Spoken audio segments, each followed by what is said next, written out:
1.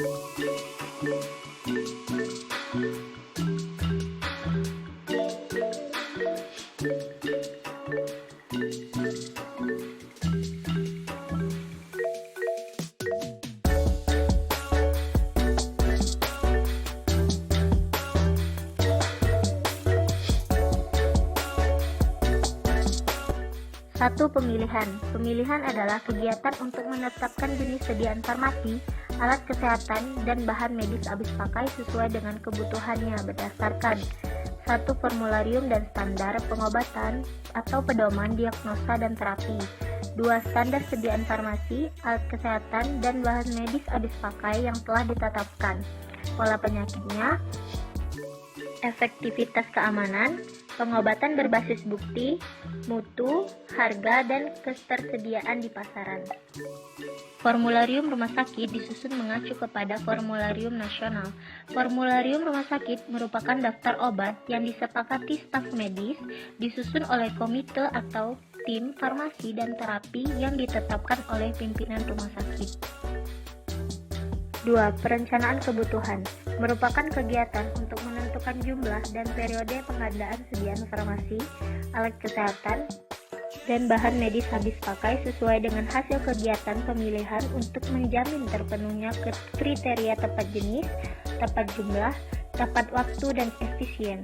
Pedoman perencanaan harus mempertimbangkan 1. Anggaran yang tersedia, 2. Penetapan prioritas, 3. Sisa persediaan, 4. Data pemakaian periode yang lalu, 5. Waktu tunggu pemesanan, dan 6. Rencana pengembangan. 3. Pengadaan merupakan kegiatan yang dimaksud untuk merealisasikan perencanaan kebutuhan.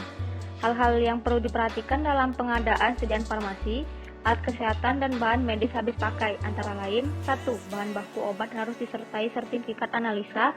2. Bahan berbahaya harus menyertakan material safety data sheet. Ketiga, sediaan farmasi, alat kesehatan, dan bahan medis habis pakai harus mempunyai nomor izin edar.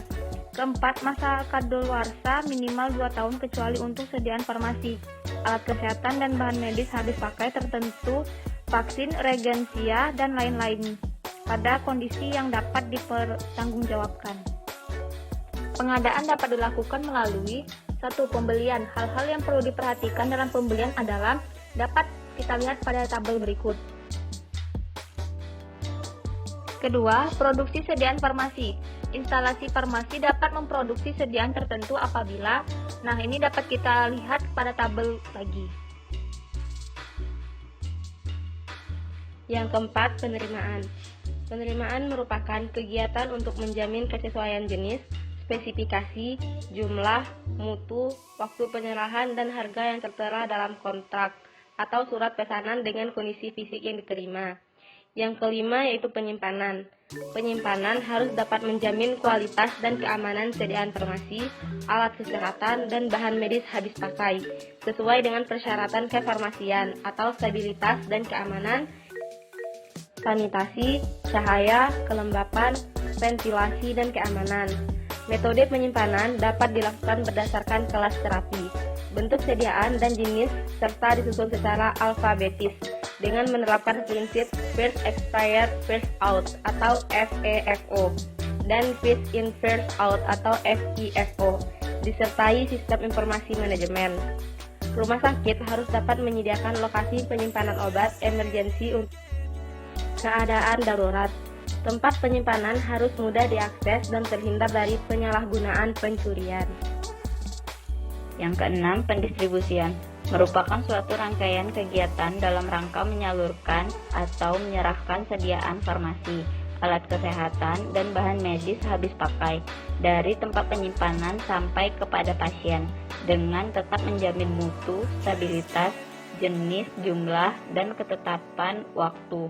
Sistem distribusi di unit pelayanan dapat dilakukan dengan cara pada tabel.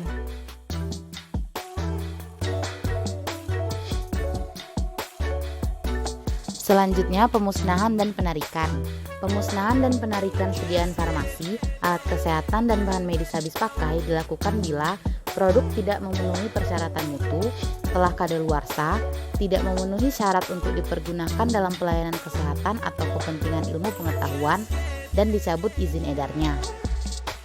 Setelah itu ada pengendalian, dilakukan terhadap jenis dan jumlah persediaan dan penggunaan, dilakukan oleh instalasi farmasi, harus bersama komite atau tim farmasi dan terapi di rumah sakit.